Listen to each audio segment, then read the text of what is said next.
everyone, and welcome to another episode of the Not Just Leadership podcast. My name is Dominic. Thanks so much for joining us on this week's episode. We're really grateful to have two amazing guests in the studio with us who have come all the way from Wallis and Futuna and New Caledonia from very remote Pacific Islands. So it's great to have them here. We have Fiolino Sinemoni Mavaetau from Wallis and Futuna. Thanks for joining us, Sinemoni. Thank you, Dominic, to welcome us in your studio. And we also have Malik Oedin here from New Caledonia. Malik, welcome. Thanks for joining us. Hi everyone, thank you, Dominic. Well, today we're going to be talking about leadership. As most episodes, we talk about leadership, but not just leadership, also our upbringings, our values, and our different projects and roles we have in the community. So I'll just ask each of our guests to introduce themselves so you get a little bit of background of who they are and where they come from. I know them very well and have worked with them for a number of years, so I don't need an introduction. But for the benefit of our viewers, Sinemoni, could you give us a little bit of an introduction, where you're from and what you do? Okay. Hi everyone. I'm Sinemoni. I'm from Wallis and Futuna, and I work as a freelancer in videography and photography on my island. My goal as a videographer and photographer is to capture the moment and our culture and take souvenir for our next generation. That's what I want in my profession. Wonderful. We've had another guest on from Wallis and Futuna before, Loren Lee. So we've introduced Wallis and Futuna to our listeners, but it's a beautiful location for those who aren't aware. It's about a 1 hour flight from Fiji, or about 3 hours from New Caledonia. Wonderful. And we also have Malik here. Malik, can you introduce yourself and a little bit of your background and what you what your current work is? Yeah, I'm Malik Oedin from New Caledonia. I'm working in conservation, both for the northern province of New Caledonia, leading forest district, but also a conservationist, working in my own NGO, Gardien des Îles, on inclusive conservation, but also specialized on flying foxes and Pacific Islands conservation of the biodiversity. My main goals are to train the next generation of young leaders of the conservation in the Pacific, both rooted in their culture, tradition, and with strong local knowledge, but also strong Western skills and a very inclusive process. And Malik and Sinemoni, you both come from French territories, French-speaking islands, and I think a lot of people who have visited the Pacific or worked in the Pacific, they're some of the territories or countries that are less well known than other places in the Pacific. So it's really great that I try to profile these beautiful places as much as I can to the rest of the Pacific and our international community. But it's also great that you both are taking on leadership roles, representing your countries and traveling internationally to share your stories and the voices of the youth back in your island. So thanks so much for all you are doing for your countries. Um, Sinemoni, in Wallis and Futuna, what's some of the challenges that youth face growing up there or as they're going into their professional life in terms of any challenges you see that are really pertinent in Wallis and Futuna for youth? For youth, it's really hard to get a job. So there is a lot of opportunity, and also I think that there is a new mindset that we have to get for our island is to, if we don't have any offer, any opportunity, we have to create it. That's how I become a freelancer. At the start, I'm a technician in maintenance, but and I lived in France for 10 years. By from I lived in France and come back to Wallis in 2022,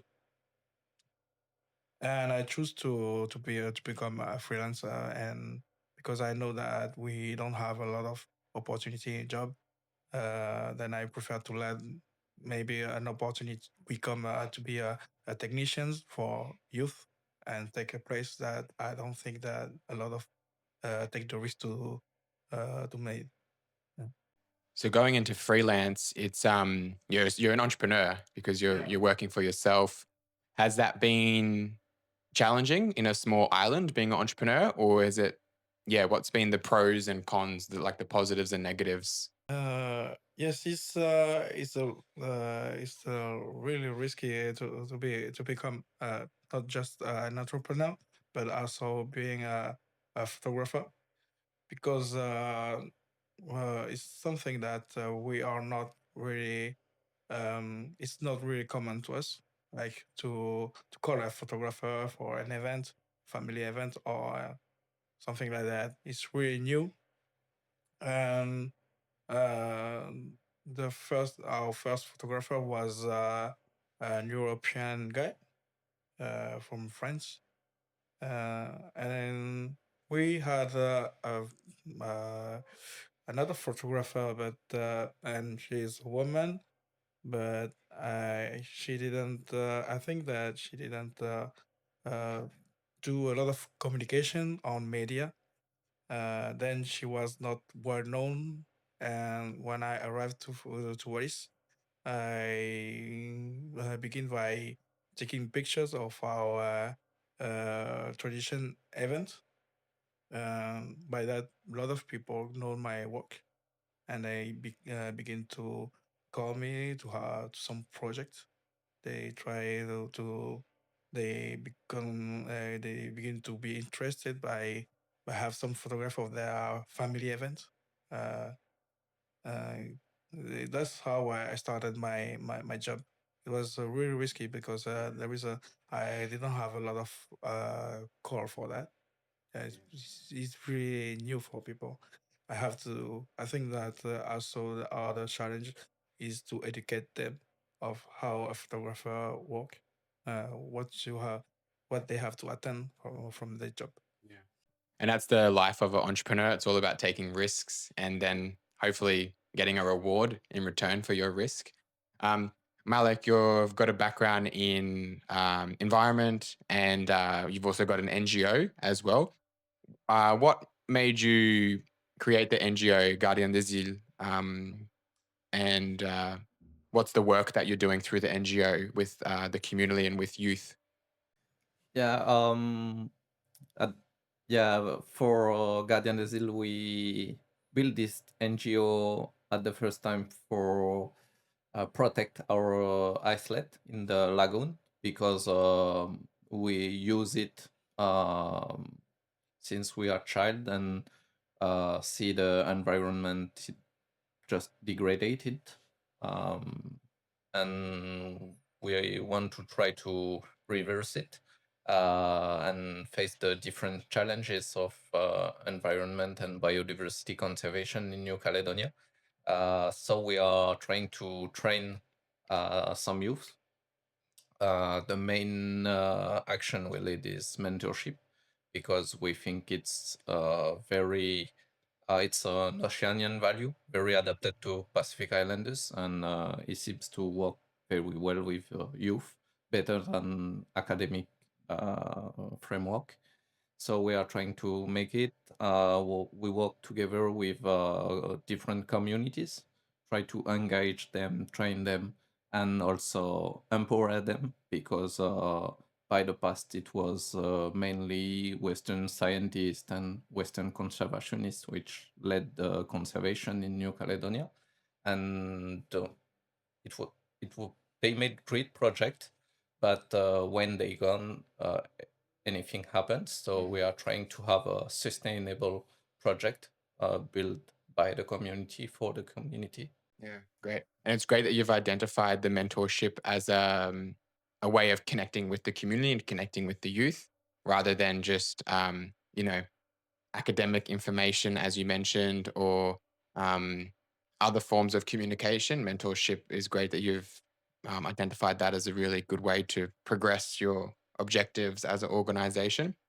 And what was your path like from, I guess, as a young adult? Like, did you go into university and pursue studies, or what was your pathway into this work that you're doing today? Oh yes. By chance, I success to have a master's degrees in France and then a PhD in New Caledonia, specialized on flying foxes. It was very interesting for me and a lot of things that I was not aware by the past. And now I'm trying to have a very high skills recognized by the regional and international community to be able to have if I am well recognized, it will be easier for me to have some funding, grants, sponsorship, and will all this support, we can also support our youth.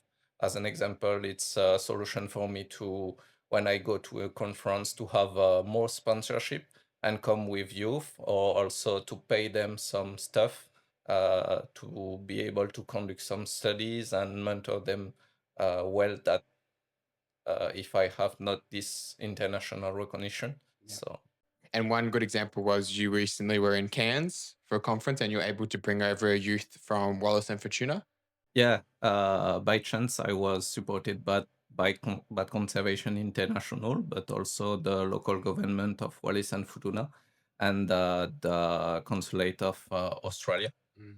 And we were able to bring two people more than by the past. So one student from Wallis and Futuna and one conservationist from Vanuatu. Oh yeah, excellent. That's a great example of how you've been able to get different partnerships and support from various stakeholders to get these youth from these small islands overseas and in front of other groups of people, other stakeholders, and put them outside their comfort zone to be able to share their work. Yeah, of course, it's very difficult because it may take me a long time to be at this recognition level. But now I'm very able to support more of my students and mentees. Yeah. So I think uh, we are trying to have a new generation of conservationists in the Pacific, both very with very strong roots in the culture and the tradition, but also strong skills in Western science, because both are a solution for conserve our biodiversity, but also it's important that they they will be able to be recognized internationally, because it will help us to share their voice in over the world. Yeah. Yeah. Excellent. And Sinemoni, so when you came back from France to Wallis and Futuna in 2022, the three of us, we connected soon after that in 2023 for the mini tech camp that we delivered with the support of the Young Pacific Leaders. What was that process like, getting back into going back to Wallis and Futuna after 10 years and then getting involved in a project like that? What was your expectations? Because we were connected via Kiara from the university, and we were connected to Kiara from Ben in New Caledonia at the New Zealand consulate. When you got involved in that project, did you expect it to have so many follow-on activities, or what was your expectation when you decided to volunteer on putting together this workshop for youth? I I take it as an opportunity. I was really amazed that some youth from another island, Australia and New Caledonia, try to make something new in our island. That's why I was um, so motivated to help you at this moment. Um, and my expectation was I I expect that something that it will bring a dynamics on our island, because I know that our youth looking for opportunity, Um, and I felt that after that they are really motivated that they can do something, that there is a opportunity in sustainability, as some that was the occasion also to see that our youth work already work on something for our conservation, and also that there is solution with technology that we had from New Caledonia and Lifu, um, with La Casse du Miel. It was pretty. It was a really good experience for me because I have the opportunity to connect it with you, and that will also for me a good environment that put me in some dynamics, continue and try to work. It's something difficult when you are in Wallis because there is a lot of blockage. Sometimes you are sometimes discouraged to continue to make your work, try to do some leadership event, but I continue because I still connected with you and I see how you work in your community, and I still think that we can have also these dynamics in my island. Uh, I'm still a little bit lost. Okay.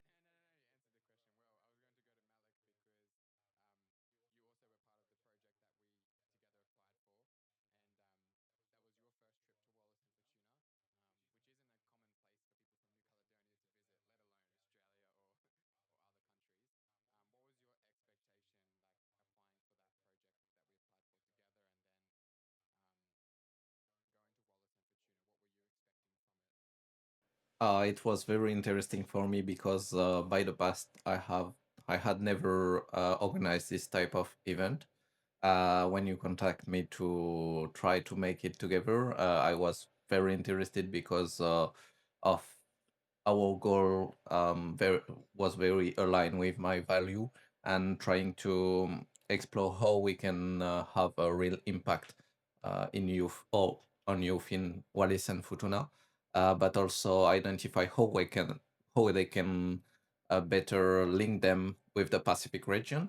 Um, it was my own goal by the past because it was very difficult for me to learn English, and I was totally disconnected with the Pacific region.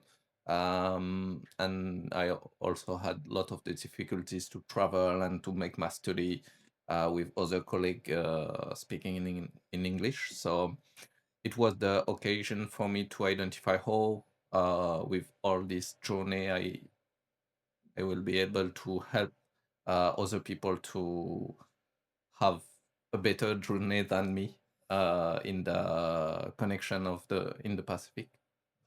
And just for the context of people who are listening, so we applied for a project back in the end of 2022. Malik and myself, we went to New Zealand for a workshop with the young Pacific leaders, and the program was on a tech camp. And so we applied for a grant afterwards with the young Pacific leaders to deliver a mini tech camp in Wallis and Futuna because we wanted to replicate the program and take it to island that hadn't had this type of program before.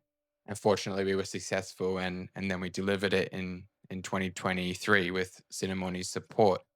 And since then, Sinemoni, you've been to various islands in the Pacific, such as Tonga. You went to Tonga, Tonga in 2024, which is a country that has a very strong cultural and linguistic link to Wallis. Can you share a little bit about your experience in Tonga and what you learned when you went there? When I was in Tonga, uh, to begin to travel into the Pacific Island, it was a good experience because a good beginning because as I'm French speaker, a native French speaker, and it's really difficult to learn English. Um, I begin to really to take it seriously, to learn English, to have a better skill in English later, like at my 30 years old. And yeah, it was really good to start with Tonga. good opportunity, and also is because I was linked to both of you.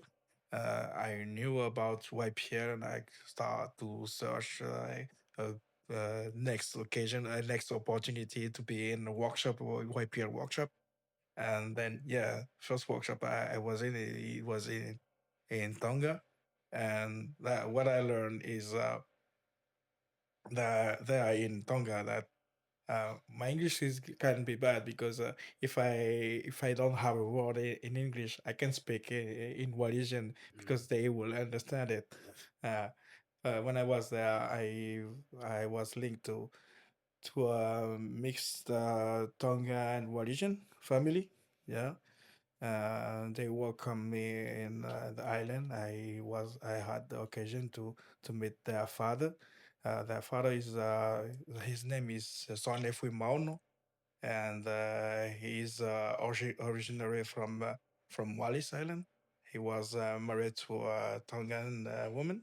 Yeah, and then I was in touch with his daughter, and he speak only in English and a little bit and in Tongan also. And sometimes I have difficulty with English that I speak in a little bit of Asian, and that's how we made our conversation. It was pretty easy, and also the culture. I had the occasion to visit some place that are linked to what is like Lumipeo.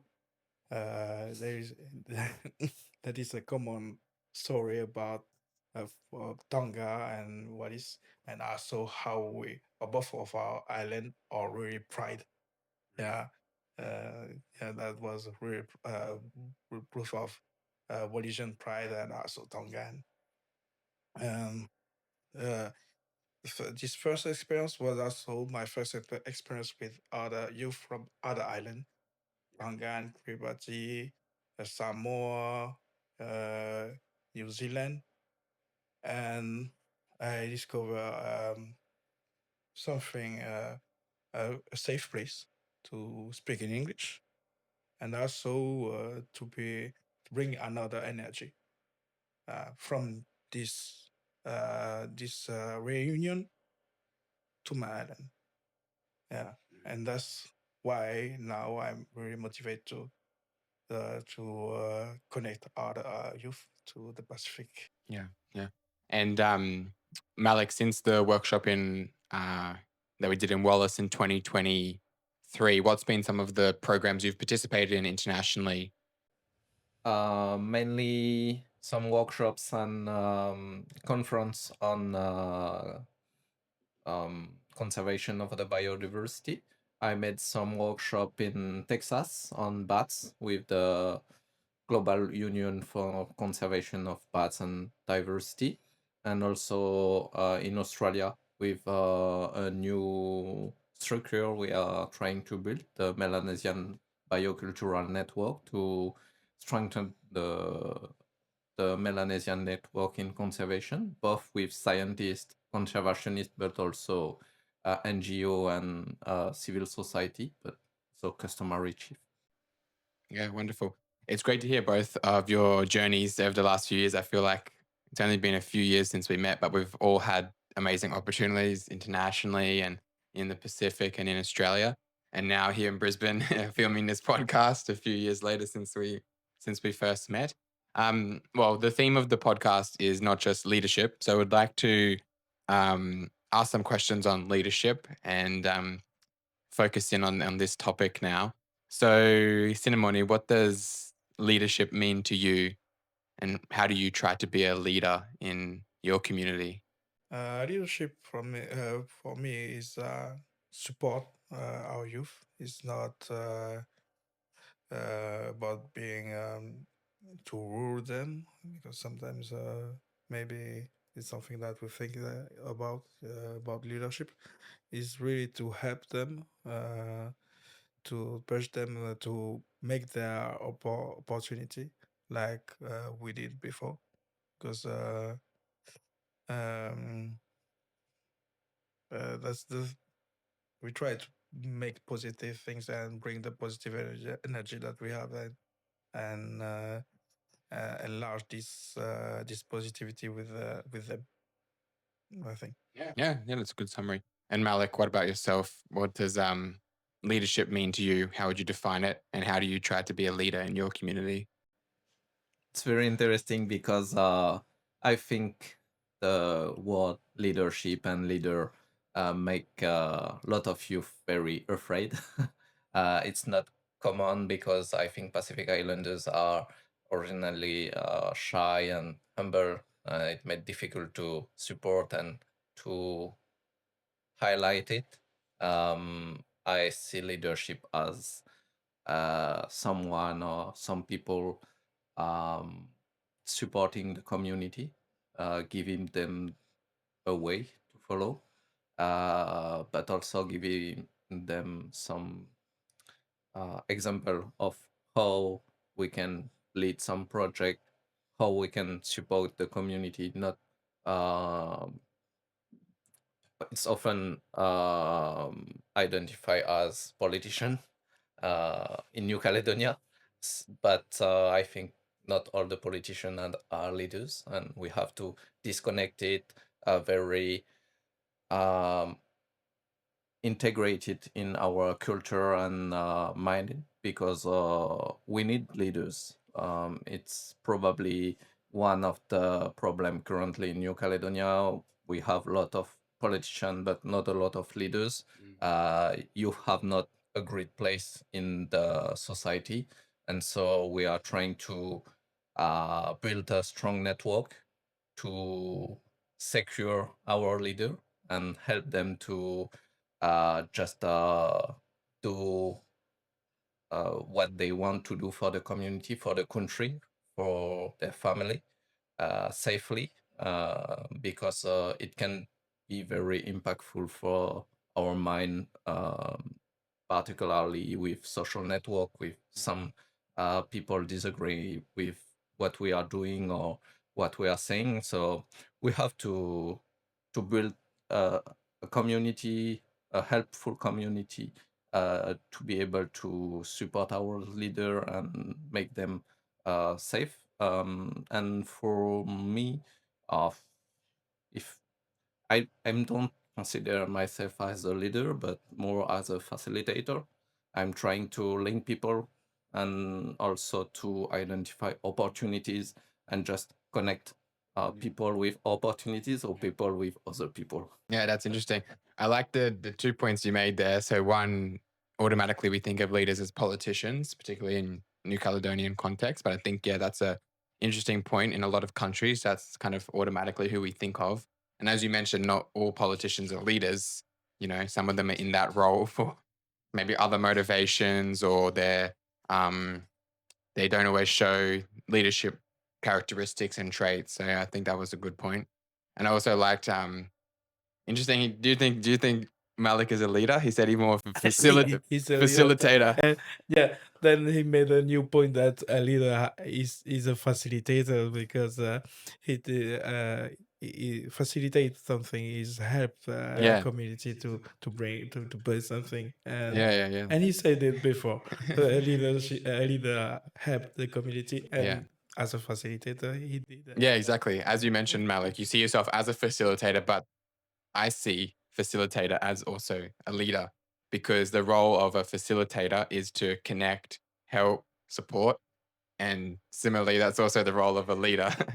So unidentified leader right here. I identify him as a great leader, but he made the point before that our culture is about shy and humbleness. Yeah, and he is humble. And He's showing exactly what he yeah, said. he's shy, humble, but I think also a leader have to be humble, because a leader help and don't take the place, and he built the place for the people. Yeah. I would like to know a little bit about some of your inspirations, people in your life who have inspired you or are significant to you. Sinemoni, is there someone in particular who's encouraged you or inspired you? Can be a family member or a professional person or a community member or a famous person even? Oh, I I have a lot of people in my mind, and they have their role in my life as to inspire me in a lot of things. My father as someone that a good listener. Also because uh, he is also a good example of of being humble because he pushed me in my life. I was really sportive uh, because sometimes I talk to him, I experience something new, and sometimes he don't understand what I live. Uh, he only see that the joy that I have to experience something, and he was like, "Yeah, yeah, I'm happy for you." I knew that he don't really understand, but he was really supportive, and also he said to me that he is confident on what I choose, what I think about. Uh, he know that I can do something.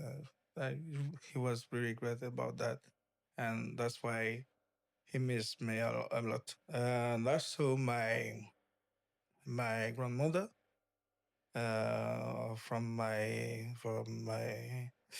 mother. He was really he has a big character. She was really pride. Uh, she was there for the family and have a strength to defend it, to bring food.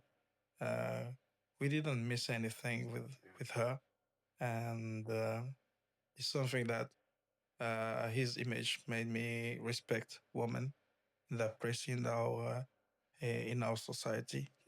Yeah. Yeah, wonderful. Yeah, that's great. Thanks for sharing that, Cinemoni. And Malik, any particular role models for you who have shaped you or inspired you? Yeah, firstly, my family, particularly my mother, brothers and sisters.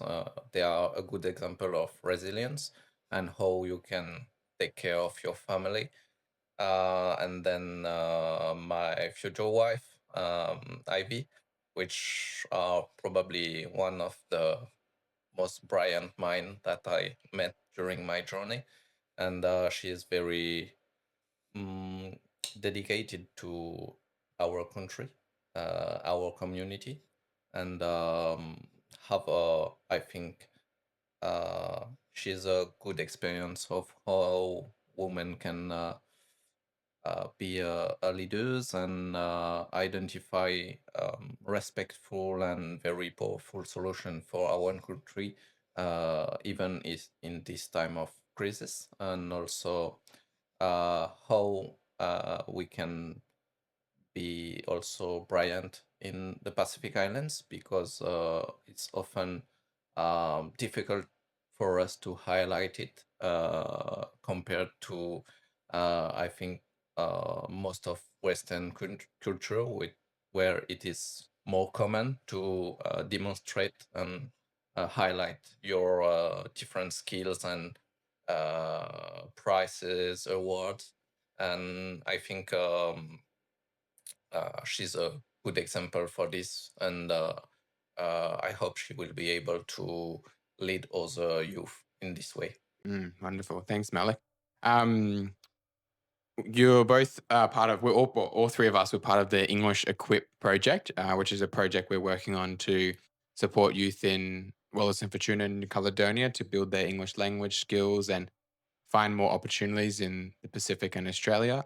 And Cinemoni, being part of this EnglishEquip project, what have you learned so far? We've been able to travel all the three of us together to New Caledonia, Wallis and Futuna, and now Brisbane. So I think it's been a very unique project. I think in that sense, and we've all worked together in the past too. So what have you learned so far from this project you're currently working on? That's also helped me to improve my English skills also. And I learned a lot about the community from Kone. It was first experience for me in the north of Caledonia. I learned also the difference between our youth from New Caledonia and the youth from Wallis.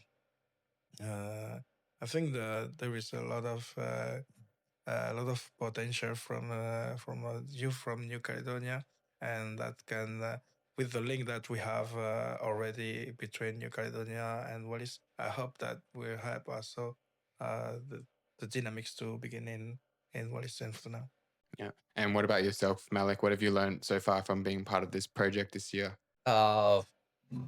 It's a very amazing project, not because it's our project, but I was very surprised by the impact. Even during the first workshop, it was a great success, very appreciated by the youth, seems to be very adapted to our context.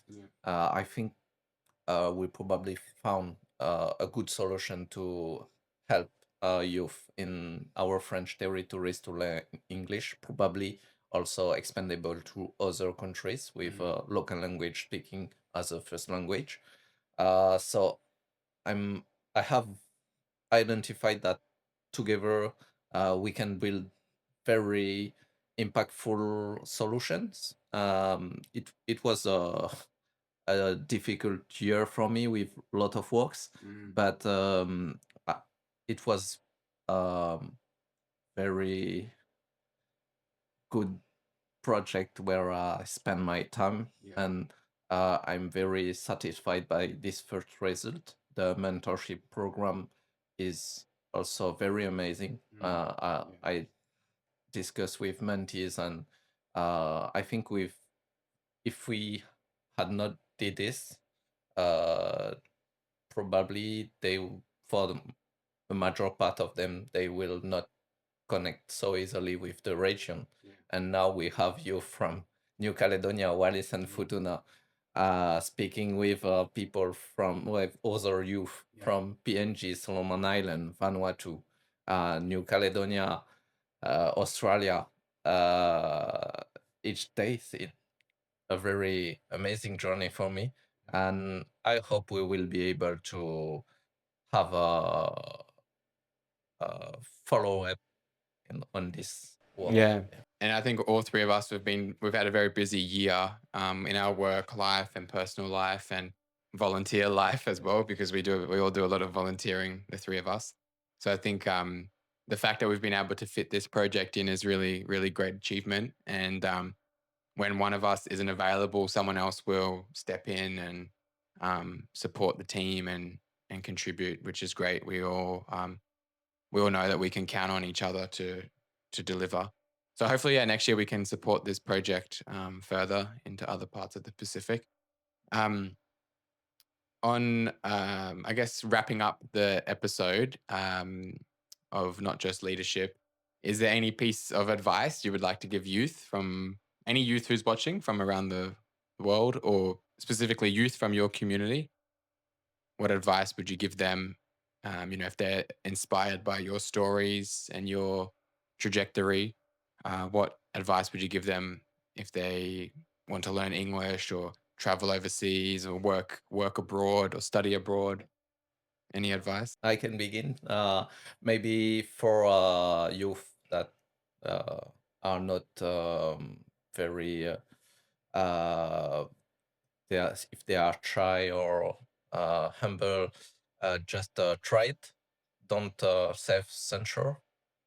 It's I think the first problem in Pacific Islands. We are our own limits, and for other leaders, please take your responsibility and try to help your community as the best you can. And also, with if you have high skills, great level in English, please share it and try to understand how you can just give a little bit of your time for the community, and also don't hesitate to link with other Pacific Islands. Yeah, that's a good point about giving some time back to the community. I think a lot of a lot of young people there, and rightly so, they're all looking for opportunities, like paid opportunities. But I think also encouraging youth and leaders as well, like senior leaders, senior people in our community to volunteer, even if it's only like 1 or 2 hours a week.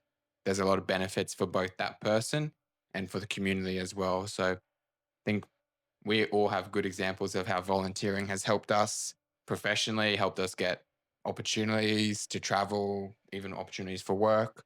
So I think it's volunteering is a good first step to upskilling yourself and expanding your knowledge and connections.